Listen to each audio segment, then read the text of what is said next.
So I'm finding these things, ancient pottery and the like, stone tools, that in many respects were like the materials that we had found on archaeological sites in Oklahoma and other places in the U.S.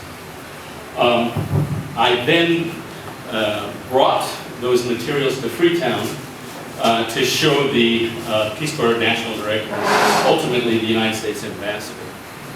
And the ambassador, who was the youngest in the world at that time, he was 33 years old, and he had just finished a PhD at Yale in African Studies.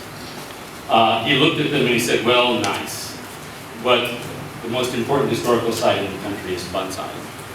And he made an arrangement for me to go there. Of course, it looked very different from the way you saw it. They've now begun these preservation efforts. But one of the things that's so remarkable about Bunce Island, as I said yesterday, I think, or the day before, I'm losing track of time, yesterday, was that it was, when the slave traders walked away, nothing changed, except time went by and the tropical storms came in and the like. So it was an eerie place. And at various times I've called it the Pompeii of the Atlantic slave trade, or a ghost town of the Atlantic slave trade. You could not help but feel what went on there. It was impossible not to feel it.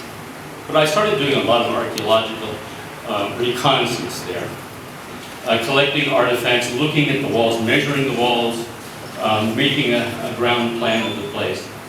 And as I said earlier, it was a baffling place. I've never seen architecture like that. But when I got back to the United States, I was able to access a lot of information. I should say none of it on Bunce Island, but a lot of it on the other major slave castles in West Africa. And one of the things I began to realize was that unlike most of these slave trading bases, and you all know, of course, Gorée in Senegal, Cape Coast, and Elmina in Ghana, there are about 42 big ones. This one was different in a lot of respects. Only about 3% or 4% of the Africans taken across the Atlantic during the Atlantic slave trade wound up in what is now the United States. So they went to the Caribbean, to Brazil, to places where sugar was grown. Sugar was a big money maker. And so to have only 4% of the Africans taken over, winding up in the United States, or what became the United States, I felt from the start that the chances of Bunce Island having any significant link to the United States, the chances were very small.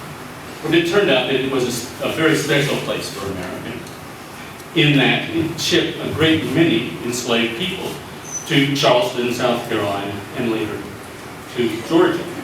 The reason being that